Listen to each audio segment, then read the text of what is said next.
Stéphane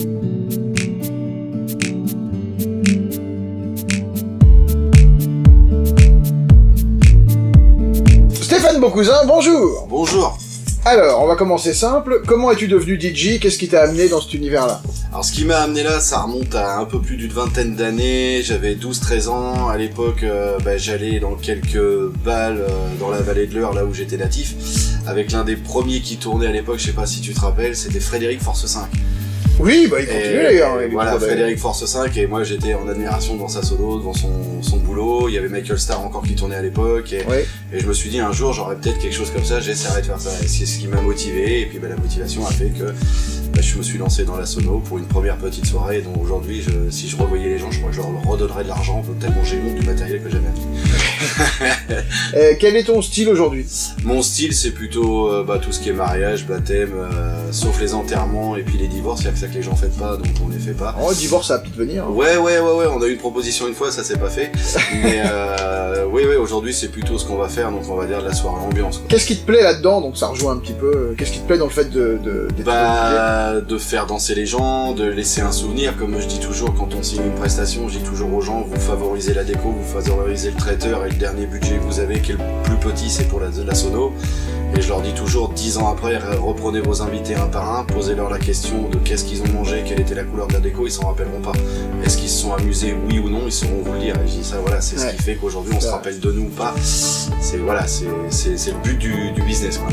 Est-ce qu'il y a une star qui t'a inspiré, enfin un DJ star qui te faisait rêver avant que tu commences, que tu voyais à la télévision? À l'époque c'était pas trop connu les DJ stars. Moi je me rappelle un petit peu plutôt d'une émission radio à l'époque où ça passait fort. C'était Skyrock, qui n'est pas le Skyrock d'aujourd'hui. Moi j'ai connu par exemple Mahler, l'animateur. C'était de la musique vraiment plus électro. Oui, il y a eu une période avec la Skyrave, avec c'est ça. Donc moi bien avant ça où c'était pas une radio. M'avait amené vers le milieu un petit peu. Bon, même si j'ai jamais été un DJ à mixer, voilà, c'est pas mon truc. Moi je suis plutôt, comme je dis toujours, un animateur de soirée plutôt qu'un DJ, quoi. On a le même matériel mais on fait pas le même travail. Dans le même genre, est-ce que t'as un morceau déclencheur ou un truc au départ, un morceau où tu t'es dit bah tiens, j'aimerais bien être DJ pour pouvoir passer ce genre de morceau? Pas forcément des morceaux. À l'époque, moi, c'était plutôt les années 90, donc c'était plutôt Technotronic, Black Box, des choses comme ça, quoi. D'accord. Début dance. Ouais, c'est ça. Je suis vieux. Ah bah bon, je suis aussi. J'ai commencé à m'intéresser aussi sur cette période. C'est ça, génération 90. Est-ce que t'as un souvenir d'un morceau pressenti, c'est un morceau, la première fois que tu l'as entendu à la radio, tu t'es dit oh putain celui-là faut que je le chope parce que ça va cartonner.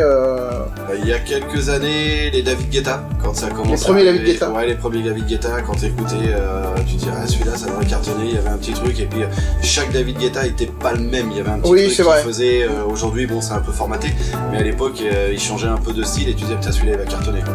À l'inverse, est-ce qu'il y a un morceau qui cartonne à mort ou qui a cartonné à mort alors que tu comprends toujours pas pourquoi aujourd'hui? Ouais, je comprends pas aujourd'hui, moi c'est tout ce qui est Joule et compagnie, je comprends même pas pourquoi les gens s'y intéressent, quoi. Par exemple, ça c'est... Ah, qu'est-ce qui se passe? Ton premier matos DJ, le premier appareil que t'as acheté Le premier matos DJ que j'ai acheté, c'était une petite table BST, à l'époque je me rappelle c'était une 4 voix, je crois, c'était un truc comme ça, un truc ordinaire. Aujourd'hui quand tu la vois... Ça revient beaucoup BST, ETP aussi dans le même genre. J'ai eu une table ETP, j'ai eu la première table, une des premières tables que j'avais achetées, c'était BST, ouais, c'était le premier matos vraiment que j'ai acheté. Et quel est ton matos actuel? Qu'est-ce que tu utilises aujourd'hui? Actuellement, je travaille en termes de son avec de l'électro voice, et après pour travailler, je travaille sur un MacBook avec un Serato sur une Reloop, un contrôleur Reloop. Et j'en suis très content, c'est une fluidité incroyable, c'est génial. Alors c'est toujours difficile de sélectionner, mais est-ce que tu peux nous dire ton meilleur souvenir de soirée? En tout cas, un truc qui t'a marqué. Mon meilleur souvenir de soirée, il y en a quelques-uns. La meilleure soirée que j'ai faite aujourd'hui en 22 ans de sono, c'est mon premier mariage gay.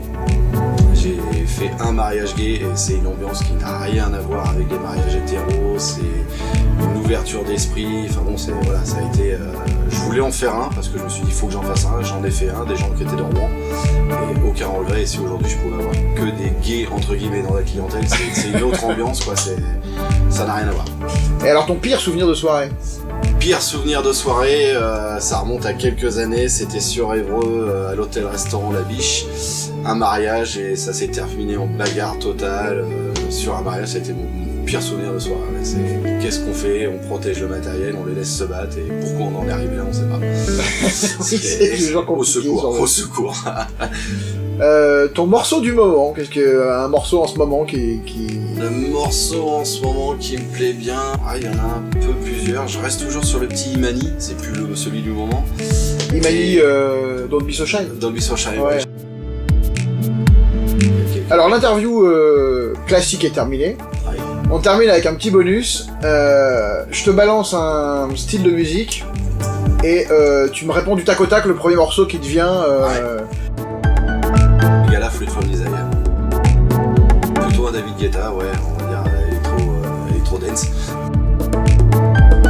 Hip-hop, moi je reste à l'ancienne et ce serait plutôt un petit alliance ethnique, Respect ou Honesty and Jealousy. Wendy et Monica.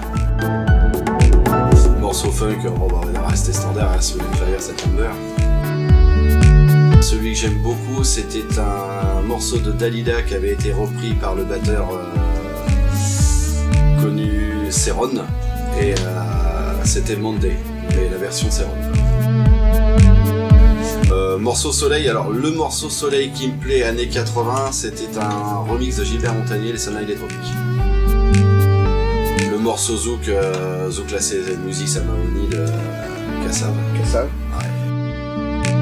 Je vais rester très classique, c'était la CDC. Highway to Hell. Ouais. Le morceau reggae, ça restera un Bob Marley, Could You Be Love par exemple. Could You Be Love. Le vrai slow qui tue avec son interprétation à lui, ça reste Scorpion Sting Loving You. Et le slow délire, celui où on va jouer avec juste pour faire les cons, ce sera Destiné de Guy Marchand. D'accord. Okay. Ça c'est le slow qui tue, qui arrache tout, mais le vrai slow pour emballer, on va terminer avec un Sting Loving You. Maintenant ma préférence à moi c'était la version que j'ai, c'est la Unplug de Hotel California, The Eagles. Ok, Stéphane Beaucousin, merci. Mais de rien, merci à toi.